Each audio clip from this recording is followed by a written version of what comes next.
দেখুন, বাংলাদেশ থেকে প্রতি বছর হাজার হাজার স্টুডেন্টস বিদেশে উচ্চশিক্ষার জন্য যায় এবং তাদের অনেকেই মাস্টার্সে অথবা পিএইচডিতে ভর্তি হয়। যারা মাস্টার্সে এবং পিএইচডিতে ভর্তি হন তাদেরকে কিন্তু গবেষণা করতে হয়। এই গবেষণা যে সেখানে গিয়েই খুব দ্রুত শেষ করে চলে আসবে, বিষয়টা কিন্তু এরকম নয়। অনেকে সমস্যা ফেস করে এবং এই সমস্যার মূল কারণ হচ্ছে রিসার্চ মেথোডোলজি বাংলাদেশ থেকে শিখে না যাওয়া, এবং শিখে না যাওয়ার কারণে তাদেরকে অনেক সময় ব্যয় করতে হয় শুধুমাত্র একটি ভালো মানের রিসার্চ ড্রাফট তৈরি করার জন্য, রিসার্চ প্রপোজাল লেখার জন্য, এবং প্রপোজাল লেখার পরে সেই প্রপোজাল অনুযায়ী গবেষণাটি শেষ করতে অনেক সময় ব্যয় হয়। এবং অনেক সময় সুপারভাইজাররা এগুলো বারবার কারেকশন দেন এবং সেগুলো অনেক সময় অনেক পরিবর্তন আনতে হয়। তাহলে এই পুরো জার্নিতে স্টুডেন্টদের অনেক টাকা খরচ হয়। এখন এত টাকা খরচ করা মোটেই তার লাগতো না যদি বাংলাদেশ থেকে তিনি গবেষণা শিখে বিদেশে যেতেন।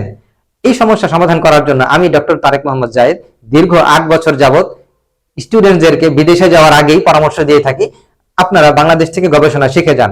আমি যেই পদ্ধতিতে গবেষণা শেখাই তা খুবই সহজ। সেটি হচ্ছে যে আমি একটি গবেষণার পুরো লাইফ সাইকেলকে ছোট ছোট অংশে বিভক্ত করেছি এবং প্রত্যেকটি অংশের উপরে আমি ছোট ছোট ওয়ার্কশপ কন্ডাক্ট করে থাকি।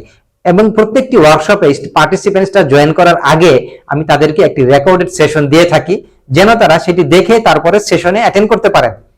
এবং তারা যখন সেশনে অ্যাটেন্ড করেন তখন তারা খুবই অ্যাক্টিভলি পার্টিসিপেট করতে পারেন, যেহেতু তারা আগেই জানে যে এই সেশনে আজকে কি নিয়ে কথা বলা হবে। এতে করে তাদের রিসিভ করার হার এবং স্কিল অ্যাচিভমেন্টের হার অনেক বেড়ে যায় এবং চান্সও অনেক বেড়ে যায় যে তারা আসলে খুব দক্ষতা অর্জন করতে পারবেন এবং ভবিষ্যতে বাংলাদেশেই গবেষণা করুক অথবা বিদেশে গবেষণা করুক, তারা সাকসেসফুলি খুবই অল্প সময়ের মধ্যে গবেষণা শেষ করতে পারবেন। এবং এই এই কারণে শুধুমাত্র দেখা যায় যে রিসার্চ ফান্ড পাওয়া অথবা গবেষণা অথবা স্কলারশিপ পাওয়ার চান্সও অনেক বেড়ে যায়। তাহলে আপনারা দেরি না করে এই পোস্টের নিচে একটি গুগল ফর্মে লিংক দেওয়া আছে, সেই ফর্মে ক্লিক করে আপনারা 16টি সেশনে আপনারা রিসার্চ মেথোডোলজি খুব দ্রুত শিখে ফেলুন। ধন্যবাদ।